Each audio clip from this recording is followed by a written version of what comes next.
নির্বাচনের আগে পালাবদল। কার্শিয়াংয়ের বিজেপি বিধায়ক বিষ্ণু প্রসাদ শর্মা তিনি যোগ দিয়েছেন তৃণমূলে, এবং অন্যদিকে আরো দুই এসএফআই নেতা প্রতিকুর রহমান এবং সৃজন ভট্টাচার্য, তাদেরও একটা গুঞ্জন শোনা যাচ্ছে যে তারাও নাকি তৃণমূলে যোগদান করতে পারে। কি বলবেন? বিষ্ণুপ্রসাদ শর্মা তো যোগদান করে গিয়েছেন। স্বাভাবিকভাবেই বিজেপি ৭৭ থেকে ৬৫-তে নেমে গেছে। বিজেপিকে ৩০-এর কমে নামিয়ে দেওয়াটা আমাদের প্রাথমিক লক্ষ্য। বিজেপি বিরোধী দলের মর্যাদা না পায় বিধানসভায়। তৃণমূল কংগ্রেস ২৫০-এর বেশি আসন নিয়ে ক্ষমতায় থাকছে, এটা তো বাংলার রাজনীতির দেওয়াল লিখন।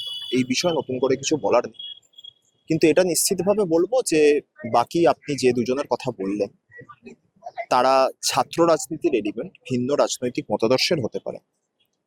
এবং আমি নাম করে আপনাকে বলছি, শতরূপ, ফিরদৌস শামীম, সব্যসাচী চ্যাটার্জি না ভট্টাচার্য কি একটা আছে ওদের, সেলিম, এদের মতো অসভ্য রাজনীতির পরাকাষ্ঠা নয় এই দুজন।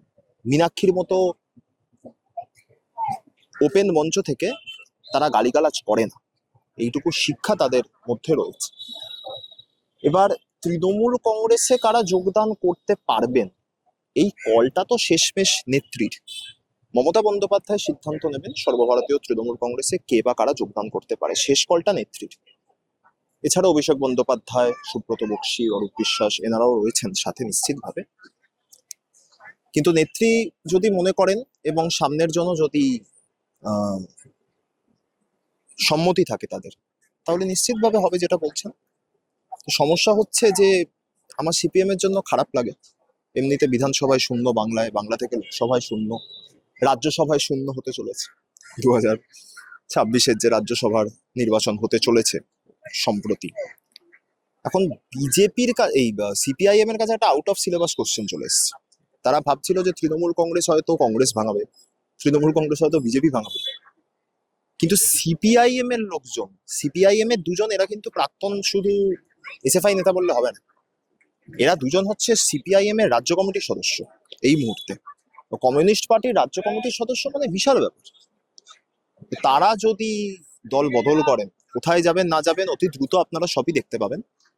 যদি তারা দল বদল করেন তাহলে নিশ্চিতভাবে সেই বিষয়টা সামনে আসবে। এক্ষুনি কোনো ভবিষ্যৎবাণী করতে চাই না, কিন্তু এটুকু নিশ্চিত করে বলবো যে যে কোনো উৎকৃষ্ট রাজনীতির প্রোডাক্ট যদি তৃণমূল কংগ্রেসে আসে তাহলে নিশ্চিতভাবে দল সমৃদ্ধ হবে। না আসলেও তাতে কিছু যায় আসে না, কারণ এটা মনে রাখতে হবে প্রতিকুর রহমান, সৃজন ভট্টাচার্য এনারা প্রত্যেকে বিগত লোকসভা নির্বাচনে পরাজিত এবং এতে জমানত বাজেয়াপ্ত হয়েছে। তবে এটাও ঠিক যে প্রতিকুর রহমান যার কাছে পরাজিত হয়েছে তিনি স্বয়ং আমার দলের সর্বভারতীয় সাধারণ সম্পাদক, সাংসদ, গোটা দেশে নজির সৃষ্টিকারী সাংসদ। আর সৃজন যার কাছে পরাজিত হয়েছে তিনি এই মুহূর্তে আমার দলের যুব সংগঠনের সভানেত্রী। তো স্বাভাবিকভাবেই এনারা লড়াই করেছেন বিগত বিধানসভা নির্বাচনেও। সৃজন ভট্টাচার্য লড়াই করেছিলেন সিঙ্গুরের মতো বিধানসভা থেকে। দল এদেরকে চিরকাল মুরগি বানিয়েছে। যদি মুরগি না বানাতো তাহলে সৃজন ভট্টাচার্যকে সিঙ্গুরের মতো আসন দিত না, কিংবা যাদবপুরের মতো লোকসভায় দাঁড় করাতো না, কিংবা প্রতিকুর রহমানকে কার্যত সিংহের মুখে ফেলতো না ডায়মন্ড হারবারে। স্বাভাবিকভাবে এনারা বুঝুন যে এনাদের নেতা মোহাম্মদ সেলিম, এই যে উত্তর কলকাতার বুকে দাঁড়িয়ে আমরা আলোচনা করছি, মোহাম্মদ সেলিম 2004 সালে উত্তর কলকাতার সাংসদ ছিলেন এবং এ এত কমিউনাল। এ যখন 2004-এ প্রার্থী সিপিআইএম এর উত্তর কলকাতায়, এই হিন্দু মহল্লায় গিয়ে বলতো আমি কমরেড সেলিম, আর মুসলিম মহল্লায় গিয়ে বলতো আমি মোহাম্মদ সেলিম। এবং সেই সময় আমাদের দলের ক্যান্ডিডেট ছিলেন তৃণমূল কংগ্রেসের পক্ষ থেকে স্বর্গীয় জননেতা অজিত পাঁজা। অজিত বাবু যেহেতু বিভিন্ন থিয়েটার করতেন এবং থিয়েটারে ঠাকুর শ্রী শ্রী রামকৃষ্ণ পরমহংসদেবের চরিত্রে অভিনয় করতেন, আজকে ঠাকুরের জন্মবার্ষিকী, জন্মতিথি, তো সেই জন্য এই সেলিম মুসলিম মহল্লায় গিয়ে বলতো যে অজিত পাঁজা থিয়েটারে শ্রী রামকৃষ্ণ পরমহংসের চরিত্রে অভিনয় করে, এই হচ্ছে মুসলিম বিরোধী। এই হচ্ছে এদের শিক্ষার পরাকাষ্ঠা, এই হচ্ছে এদের সামাজিক চেতনার পরাকাষ্ঠা। তো স্বাভাবিকভাবে যে কোনো সুশিক্ষিত, সুশীল মনস্ক মানুষ এদের সাথে মানিয়ে নিতে পারবে না, এটাই স্বাভাবিক। বিগত দিনে ঋতব্রত বন্দ্যোপাধ্যায় দল ছেড়েছিলেন, আজকে তিনি আমার রাজ্যসভার সাংসদ আমাদের দলের এবং শ্রমিক সংগঠনের সভাপতি। ছেড়েছিলেন সেলিমের জন্য, আপনারা সাংবাদিক, খোঁজ নিয়ে দেখবেন, বিভিন্ন সংবাদ মাধ্যমের আর্কাইভে আছে। সেলিমের জন্য গোটা সিপিএম দলটা কার্যত ধ্বংস হয়েছে।